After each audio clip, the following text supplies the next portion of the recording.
Ladies and gentlemen, this is your captain speaking. This is once again another episode of Back 9 Bets, aka episode 6 of Rainmaker Runway, where we will be discussing this week's Byron Nelson Championship, AT&T Byron Nelson Championship. Take a drink for every time someone says both of those in the same sentence, because we just can't figure out what the hell this name is. Why do they have to have these random ass situations in the front of these tournament events? We don't know. But that's okay. The AT&T Byron Nelson is this week. We are going to break down some Rainmaker picks, plays, punts, whatever you want to call them. We're on the runway, and it's going to be a fun one. As always, the show is brought to you by RotoBaller.com. The wonderful RotoBaller.com people out there are always and wonderfully sponsoring these podcasts that I do for y'all. So thank you for tuning in. Thank you for being part of the RotoBaller team. If you are not, use code Maniac for any of the premium stuff we have out there. We have free stuff too. Go check it all out. I've got a Rainmaker model out there for premium people in the Discord. We're going to be diving through it here, and you can use that thing for yourself if you want when I share it in the Discord there. We also have all the different articles, Spencer Aguiar's picks there for the Platinum package. Go check it all out. It's $200 a year. Use code Maniac. You get yourself 10% off. That's $180 a year.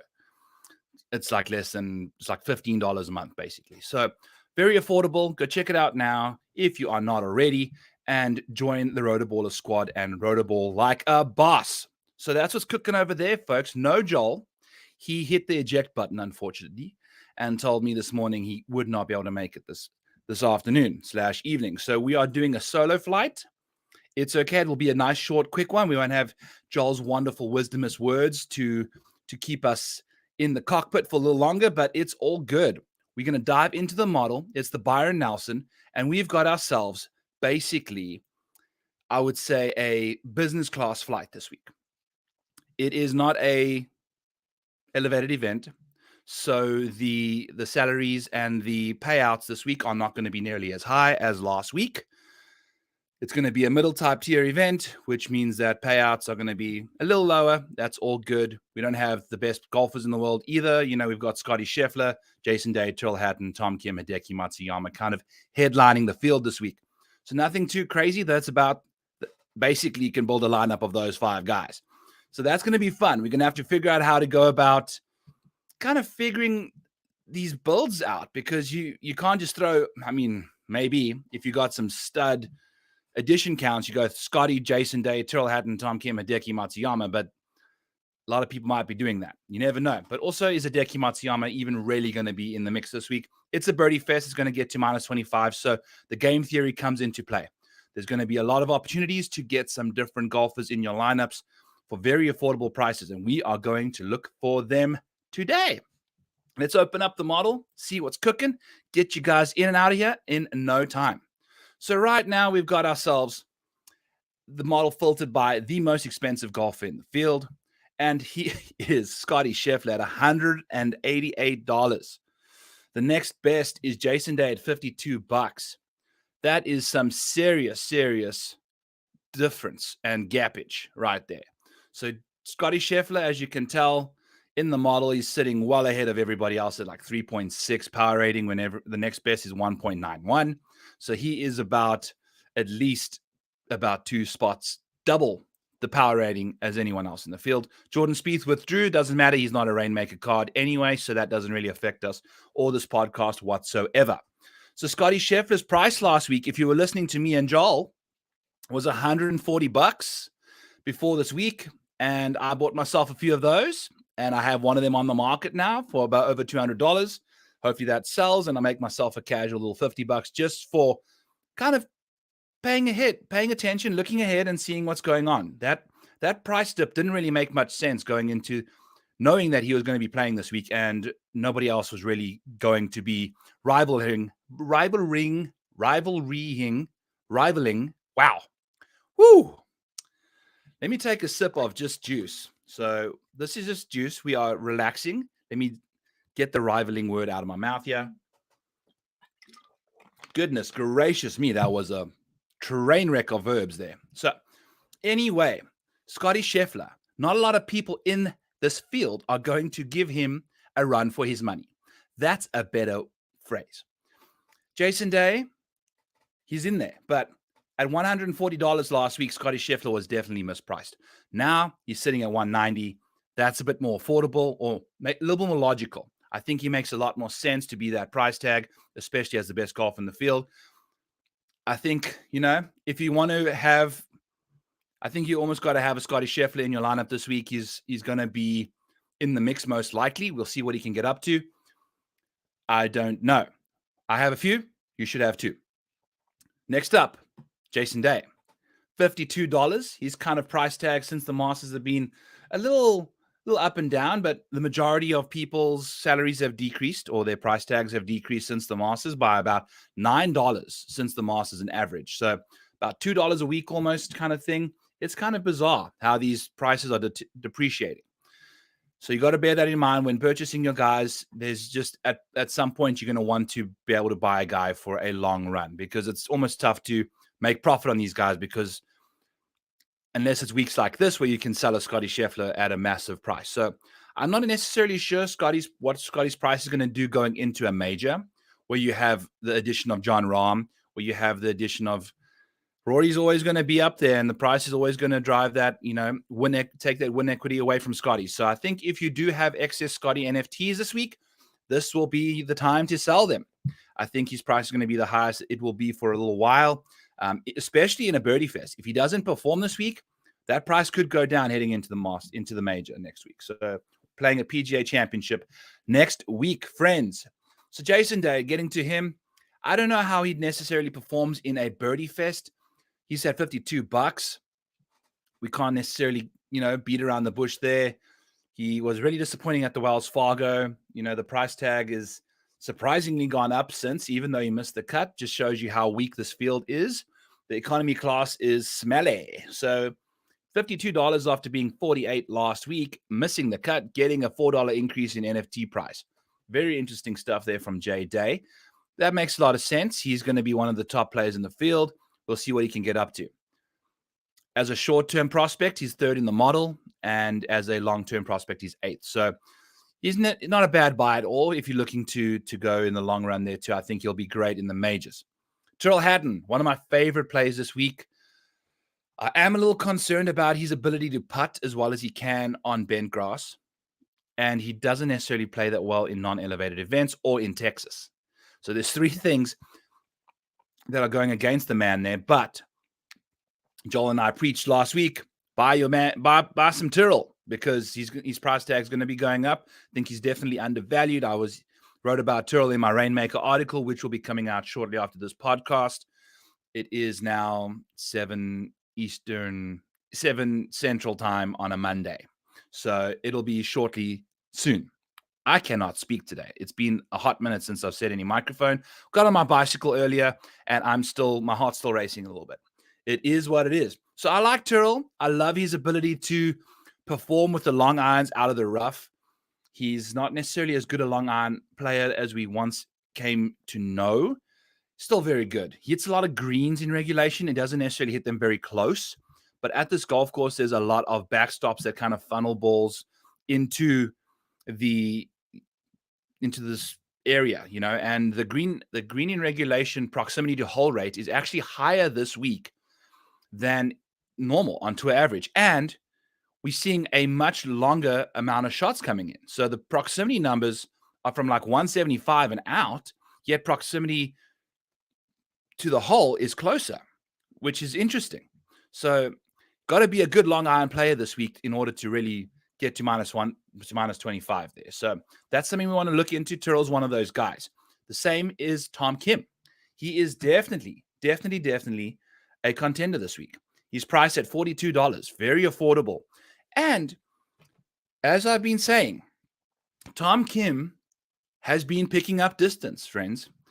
And the reason his game may or may not have kind of dwindled and dissipated and depreciated and kind of lost its shine and gleam is because he's been working on his speed training and picking up distance.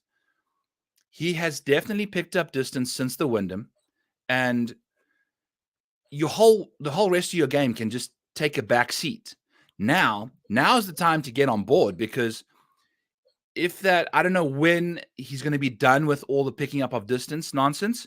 It's most likely going to be a longer project. You don't just do it overnight.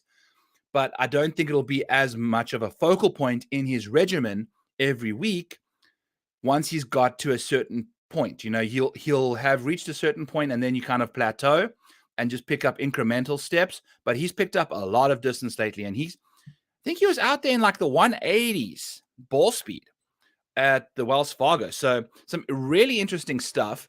And that's his only deficiency in his game. So if he's now picking up distance off the tee, at least above average, man, oh man, we know what his long iron play can do. We know what his short game can be when it's on fire. So sign yourself up for some Tom Kim at $42 today. Use code MANIAC and try and get 10% off. I don't think it will happen, but always give it a shot. So that's what's going on with Tom Kim. Hideki Matsuyama's price since the Masters is halved from $71 to $37. That's a little disappointing for the Japanese superstar, but that's okay. He's always got injury concerns. You never want a Rainmaker lineup to have a dud in there. So not a lot of people want to roster this dude. He has burnt a lot of people, and it's interesting to roster a Hideki Matsuyama because in DFS, he's a leverage play when he's low owned. But in Rainmakers, it's too risky almost. So I don't necessarily know if I even, I may just get a few Hidekis because I feel like at $37, he's almost the same price as KH Lee, which is ridiculous. That's crazy. And I don't know, that's got to do with this week in KH Lee trying to do a three-peat. But Hideki is obviously a much better golfer, a world-class talent. He's just not nearly as reliable. We'll see what he can get up to. I'm not a bullish individual on Hideki. So we'll leave him alone. KH Lee, though, this week, if you never really got in, check at the Zurich or the Mexico. I kind of don't know when the price necessarily jumped, but people are starting to get ahead of the trends, folks. The Rainmaker market's getting sharper. He was $14 at the Zurich the last time I recorded. Remember, I was on vacation for the Mexico, so I never got any prices down. But at the Wells Fargo, he was $25.90, and now he's $34. So his price has gone up by almost $20 since the Zurich, $10 per week since, which is incredible. And I think people were getting ahead of the trend. So you don't need to be a rocket scientist to figure this stuff out. Look 2 weeks ahead. Go onto Twitter, find the event's Twitter profile, Twitter handle.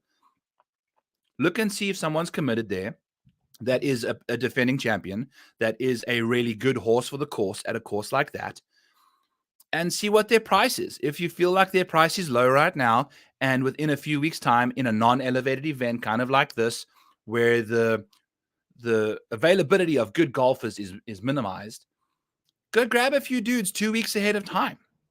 Buy double them, because what I'll tend to try and do is, as you can see here, this price is doubled. So you can buy double what you normally would play, and the week of, then you pawn them off. You sell those sons of guns. Pretty much get your money back, and you're playing with those guys that are going to be a good candidate for success that week for free, essentially. Now, we did the same with Scotty Scheffler, but you can't really double Scotty Scheffler's price. But that's kind of the gist. You can go and buy yourself now 1 or 2 Tyrrell Hattons just by selling the Scotty Scheffler, because you've made yourself $60 off of a Scotty Scheffler that was $140. So that's what's cooking. There's a fun game to be played in between these tournaments and setting lineups.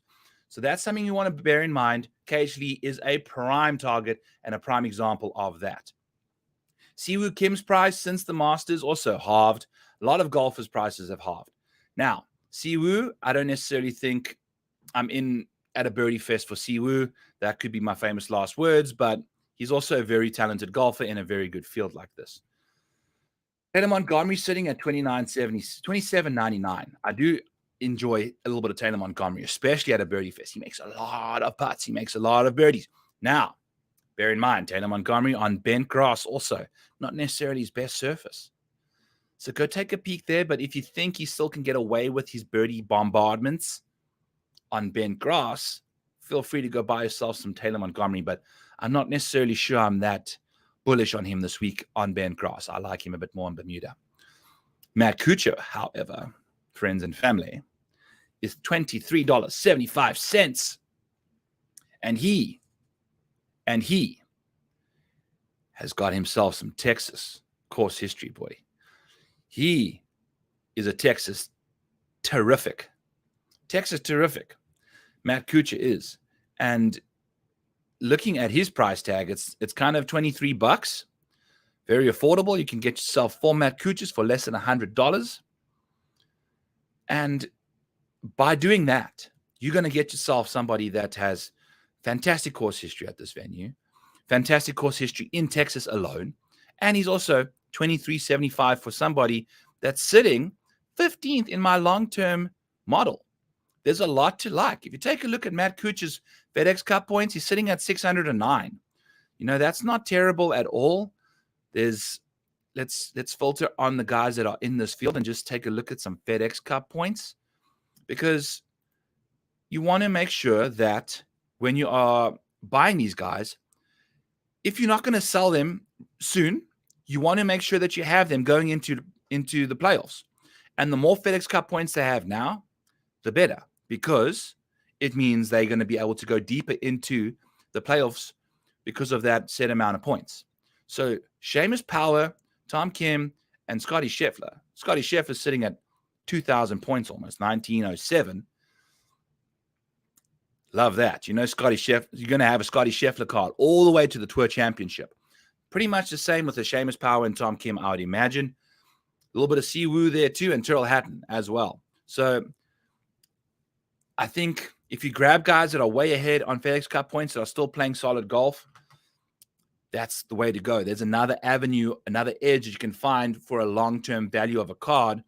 I don't know what these cards, as we've just seen, they depreciate about by $2 a pop each week on average, which is interesting because you got to expect that will go up once you get to these playoff championships, because it's going to be 70-man fields.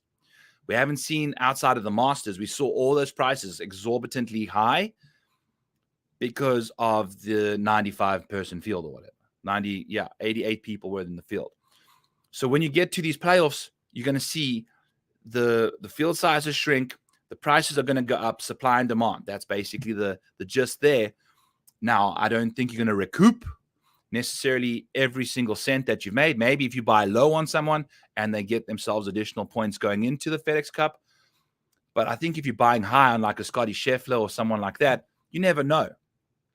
He might get his money back, especially at that amount of points. So something to bear in mind. Check that out. Again, that is available at my model at rotoballer.com in the premium Discord there. You can get, I try and push the $199 yearly annual subscription, but mine, if you want to just use my model and get this Rainmaker model, it's $99 a year. So that's even cheaper. You go 10% off, it gets you to $90. So $90, I mean, that's less than $10 a month, like much less. So just putting it out there. But if you want to get your best bang for your buck, I would get the $200 one and use code 10%, code Maniac for 10% off there, and get Spencer's picks, get Joe Nicety's Core 4 articles, get my Showdown model. I do that as well. The Showdown model is a lot of fun, and it provides you with some really good information. It's similar to this, but it's for Showdown. It's every day's Showdown. So after round 1, I've got for round 2, round 3, round 4, and it shows you projected ownership. It shows you previous ownership. It shows you price. It shows you wave stacks. It shows you all that crap. Birdie or better rates, round 4 scoring, round 3 scoring, all of that jazz, folks. So it's a really good product we're trying to provide you over there at rotoballer.com. So just putting that out there one more time for the podcast. Seems though Joel isn't here to rein me in. And we are back to Rainmakers. Let's talk about Matt Kuchar. We spoke about him. We like him. We think he's a little underpriced. And you never know. Matt Kuchar, he can play some good golf around Texas. So grab yourself some Matt Kuchar for $23.75 as of Sunday night. I'm not entirely sure what that price is right now. Dylan Wu, interesting character here. He's $23.75 too, and I don't necessarily have him graded as a great golfer. I think his non-related brother, Brandon, is a better target, But we'll see I don't actually know. I'm talking nonsense about the Woo boys. I'm just not going to talk about him. I need my actual model in front of me before I really get into that nonsense. But I do want to talk about Seamus Power. I think Seamus Power, friends, is grossly mispriced. He's sitting at 1,000 FedEx Cup points. 1,000 FedEx Cup points. Seamus Power is. So you're going to get yourself some Seamus Power at 1,000. Now, he hasn't necessarily been playing that. He comes and goes. He's been doing some weird stuff. He's been a little inconsistent lately. A little disappointing, but I think he finished inside the top 30 last week, which is great. Love to see that. Might be getting himself into some form. And if not this week, I know Seamus loves himself a nice major. So we'll see what he can get up to at Oak Hill. And for 21.50, you're going to get yourself a really solid player that I think will provide you some value. And you can see that price tag. I can definitely see 21.50 for Seamus Power going up over the next little while if he starts playing the way he should. So grab yourself some Seamus Power. So he has Brandon and Dylan Wu paired together. Yeah, so I was correct in saying that Brandon is about 0.6 power ratings better than Dylan, although Dylan is more expensive. So if you're going to grab a Wu, grab Brandon. Who? Brandon. That's who. You want yourself some Brandon Wu, and I think you should go grab one of those. Now, I don't necessarily believe he's going to be an absolute game changer this week like Tom Hoagie, who is going to be somebody we want to get all the stock of. Tom Hoagie, friends, sitting at $18 right now. $18 as of last night. He was $15 going into the Wells Fargo, grabbed a little $3 increase this week. $37.50 going into the Masters. Now, Tom Hoagie, in my model, year to date, so since the beginning of 2023, there's nobody better in good shot percentage than Tom Hoagie from the weighted proximities that you run. So we've seen that there's a lot of long iron shots. If you prorated by the proximity bucket percentages, Tom Hoagie leads Scotty Scheffler in approach. Now, Scotty's definitely got him beat on the driving side of things, but you never can go wrong with an elite iron player for $18 right now. Tom Hoagie. So I feel like he is grossly mispriced. The model agrees. He's sitting as a short-term prospect, 16th in the model. I absolutely think he's a must-buy this week. Tom Hoagie is. He's really good with the long irons. We're going to see a lot of those this week. I think 3 of the 4 par 3s are long irons. There's 3 par 5s. One of them was converted. The 4th par 5 was converted into a long par 4. So it's still going to be a long iron in. Lots of long irons. And Tom Hoagie is very good at those. So I think, he's hot and cold. You're going to get some good. You're going to get some bad. But if Tom Hoagie pops off and wins a tournament, you're going to see that price of his from $18. We saw what Tony Finau's price did. We saw what Wyndham Clark's price did. Wyndham Clark's price has skyrocketed since he won a tournament. Now, he's also playing great golf. But if you win a tournament, you're playing great golf. So, Tommy Hoagie, I've got an outright on him at 60 to 1. I think you should definitely go buy yourself some Tom Hoagie at $18 for the cheapest rare as of last night. Go and do that. He's the same price as Davis Riley. Yeah. I just heard someone listening to this podcast, someone's wife in the kitchen drop the coffee cup in utter disgust for that price discrimination that Tom Hoagie is experiencing. Let's make the market pay. Go grab yourself some Tom Hoagies. He is the Kramer from that Wall Street show. Buy. That is the one. Tom Hoagie. I think he's the guy. Now, somebody else that's kind of doing their thing is Michael Kim. We're going to just gloss over Davis Riley. He is so inconsistent goddamn he is. I don't know what he gets up to. He shows up, he doesn't. He does his thing, he doesn't. Just know what you're going to get into when you get some Davis Riley stock. But Michael Kim finished 7th at the Wells Fargo last week, gained over 8 strokes ball striking at the Wells Fargo in that field.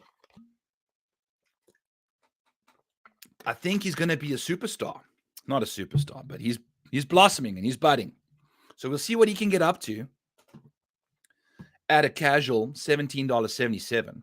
He was $8.49 just a hot minute ago, and now his price is kind of going through the roof. You can see his week over week delta. Let's actually filter on that because we've kind of gone down the top guys. We're kind of getting into the nitty gritties here of someone that we don't necessarily want to talk about. So let's see whose prices have increased the most over the last little while after we speak about Michael Kim. His iron play is fantastic. He's a really good putter, and he got off to a really crappy start because I think he joined the PGA Tour 1 or 2 years ago and never made a single cut, and then graduated from the Corn Ferry after playing really good golf there, coming onto the PGA Tour and not making any more cuts. And we thought, oh boy, here comes one of those seasons again. And now he's playing some really good golf. So I think the cat's out the bag on Michael Kim. I'll go grab him right now. Michael Kim's definitely a candidate to really see himself explode at $17.77 as of last night, Sunday evening. Aaron Wise. I put out a tweet there on Thursday or so, or Friday night. It would have been Friday because that's when the field came out and Aaron Wise committed to the Byron Nelson. If you are not following me on Twitter, please go do so at the Model Maniac. Sometimes when I see these kind of things, I'll tweet them out after I buy my own personal stock. But Aaron Wise was a casual $5.50 heading into the Wells Fargo because he was on a mental break, and now he is playing golf again. He's now currently sitting at $14 a card, and that can only go up. In the model this week, let's take a look at the highest rated guys. We've got Aaron Wise sitting at a casual 9th in the model for a guy that's $14. Now, you don't know what you're going to be getting from him. Hopefully, we get Aaron Wise that was playing great golf before he had some mental demons derail his game. But he's seen the biggest price increase. I always had my eye on him, waiting for him to see. I mean, even now at $14, I think that's still a very affordable price tag for this week. I think you wanted to try and get in under $10 there if possible, but 14 still not the worst. See what you can get, see what you can find out there. We've spoken about blah, blah, blah, Eric Kim. So Eric Cole is also one of these dudes that's kind of seen himself do some wonderful things. He's at $12.50 after being $8.89 last week. So Eric Cole. Who the heck's Michael Cole? Eric Cole sees himself get a 29% increase on his price over the last little while. We'll see what he can get up to. I'm not necessarily over the moon about the man. I don't really have a take on him. His price tag has just gone up. Scotty Turrell, KHD, Matt Kuchar, Adam Scott. I don't know. Adam Scott showed some life last week. He's been just making millions and millions of cuts, but barely finishing inside the top 40 in those made cuts. So last week was his first actually decent performance. Maybe that's a sign of things to come heading into the week. He's $19.99 for you over there on the Byron Nelson min price market for rare cards. That's what's cooking for him. He was $16 going into the Wells Fargo. So that's not nearly that big of an increase considering how well he played. So if you're in the mood for some Adam Scott, who is a really good putter at a course that requires really good putting, I think that might not be a bad option for you. So go grab yourself some Adam Scott as well. Let's keep scooting down the board. We spoke about Tom Hoagie. I think Bo Haasler's out of the event. Tom Kim, we spoke about him, and Decky, Jason Day. Steven Yeager seeing a 7% increase in his price from $14 to $15, and I've actually got him graded as one of my best golfers in the model this week. Really like what Steven Yeager can get up to. I really think he's going to also pop at one point. His iron play is fantastic, and it's just the short game that kind of lets him down here and there. So if he can get that figured out, Steven Yeager, he's someone you want to look out for. I'll tell you what, he's been doing some things, and his trajectory and strokes gain total is it's up there, So we'll see what he can get up to. Somebody who's kind of gone down, and his price is kind of also, I don't even know what I'm talking about. I don't think about Aaron Rye in a birdie fest. Maybe a first round leader bet and kind of go from there. But I don't necessarily see Aaron Rye dominating at a birdie fest this week. Unless you want to buy him now, use him this week, and then in a major, then I think Aaron Rye, that's when you want to play him because that's his kind of game. A low-scoring -7 type situation where you just got to ball strike it to death and make a bunch of pars. I think that's Aaron Rice's specialty. We'll see what he can get up to. Maverick McNeely, we haven't really seen too much of Mav lately. And ironically enough, Maverick McNeely actually is a pilot, believe it or not. And I think I saw on his Instagram, he's semi-certified now. I think he got some certification over the weekend, and he's now officially, I think he can fly on his own. I think. We'll double check the Instagram there, but Mav is been busy flying planes. Now, hopefully, he's also been practicing on his golf. I know he changed swing coaches. He's also one of the best putters on tour. Mav McNeely goes to a putting contest this week from 200 yards out. So it's not a wedge fest. It's a putting contest with long irons involved. We'll see what he can get up to. I really like his affordability at $14. See what he can get up to at that price tag as one of the best putters in the field. Scooting on down the board, Adam Hadwin was very disappointing for me last week. That sucks. We can't really get to that too much. I don't know. I don't really know how many other guys I really trust down here outside of Seamus Power. We'll see what we can get up to. I don't know what else to talk about, folks. I felt like we kind of brushed over the majority of the guys that I really wanted to get to this week. I don't see there's too much more to talk about. Joel's not here. We can't talk a bunch of crap.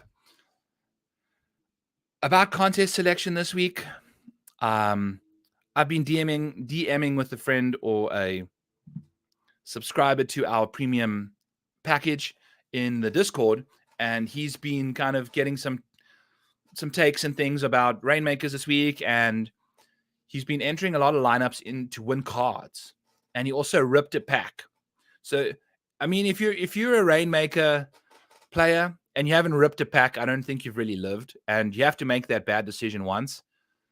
I haven't ripped a pack because they are so, you don't know what's going to come from them. So if you're getting into Rainmakers right now, don't rip a pack, which is you can buy a pack for $24.99 and you get 5 cards. One of them could be Rich Beam, Mackenzie Hughes. Now, Mackenzie Hughes is okay, but like a Rich Beam is no good. He did somehow land up with a John Rahm. So that was a good rip, but I think that's about as good as it's going to get. Target golfers on the open market. Take your hard-earned money and spend it there. That way you know what you're going to get. You know what golfer is going to be in your player pool going forward. This week, I don't necessarily think it is worth playing in the double ups in the bankroll builders because the payouts are significantly less. I think for the RBC Heritage, it was $100 payout for the bankroll builder. Last week in an elevated event, it was $50. So I'm not sure why the prices have gone down, but I think this week it'll be $25, which is even less. So if you're putting in, I don't think you'll even recoup nearly as much as you should be. I think $100 is kind of where I want to go. 50 was a bit of a mistake. I didn't really realize that was even the case. I'll be playing for the GPP type plays, single entry and the 150 max. I don't have 150 lineups, but you're going to want to throw in about, I can probably roster 10 lineups in there and try and get that main prize down. These weeks, I think you got to try to do that because the return on like the blue chip investments in the bankroll builders is not nearly enough for me. That's just my personal opinion. You do whatever you feel like and comfortable with. I'm just sharing some of my things that I've learned so far through this whole process. Also, maybe this is the week to put your like sub tier or your B team, your JV squads into the pack contests, because a pack is still going to kick out a John Rahm or a Scotty or a Matt Kuchar or whatever. I don't know what the odds of or what kind of cards come from these kind of contests. They could possibly be very random, and that way the prize return is still massive. If you get a Scotty or a Rahm or a Rory or a Max Homa or a Patrick Cantley or a Xander or a Tony, but you could also get a Rich Beam. So you know what you're getting into when you're doing that stuff. But if you don't necessarily feel like you have the strongest lineup to contend in a bigger contests, put them in the pack contests and try and win a pack, which is only one card. But like I said, you might land up winning more in that card's value than you can actually win min cashing in a contest like that. The upside, a little less, but you're still going to probably land up with a nice card at the end of the day. So that's what's cooking there. Also, because everyone's doing this, the crappier your cards are, the more people want to put them in those card contests to win cards. So you don't necessarily even have to have the best lineup in order to do that. So that's why, that's kind of how that works. Like a JV gulag. I don't know if you guys watch Call It or play Call of Duty, but once you've like been killed in the main game, it takes you to a second chance, and you got to beat everyone that's already died, and the winner of that gulag goes back into the game. That's basically what those the pack contests are. I think you should definitely consider that if you don't necessarily feel that comfortable rostering 5 guys that aren't necessarily your best cards in the field. So that's what's cooking over here on Rainmaker Runway. Thank you for tuning in, folks, friends, family. We're over at Apple, Spotify, and YouTube. If you are listening on YouTube, please give it a like and subscribe there. We're trying to grow the channel and become famous and rich one day. It's been awesome. Been a great time doing this. Rainmakers is the best. I am the Model Maniac. Grab me on Twitter. Grab me in the Discord at RotoBaller.com. Use code Maniac for 10% off over there. I'm available for conversation, chats about anything to a degree, unless you're a good friend of mine. We'll see.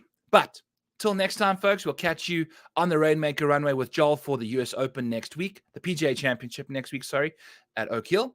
And yeah, thanks for tuning in and enjoy.